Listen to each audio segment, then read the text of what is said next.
Hello जय जगन्नाथ। आज मोर passport document verification थिला एंड पर मोर सेटा हो भी जाइतिला।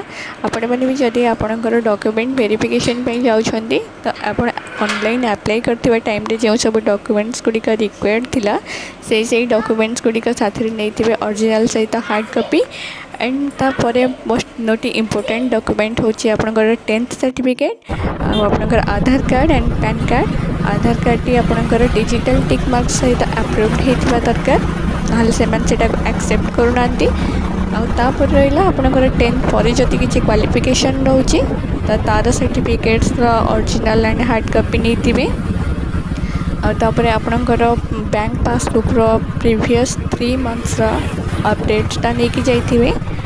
एबे तो बहुत इजी प्रोसेस हो गला आपण को माने बेसी किसी कष्ट करने पड़ोनी। आपड़ जो डिस्ट्रिक्ट रू बिलंग कर डिस्ट्रिक्ट रे ही आपणकर माने डॉक्यूमेंट्स वेरिफिकेशन अपॉइंटमेंट नहीं पारे कारण एबे सब डिस्ट्रिक्ट रे पासपोर्ट सेवा केंद्र अच्छी।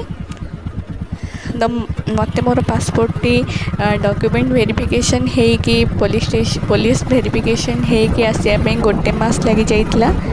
तो अपन चाहिए भी आपणकर मैं तत्काल भी अप्लाई करें जोटा कि आप गोटे वीक भितर ही आसीज।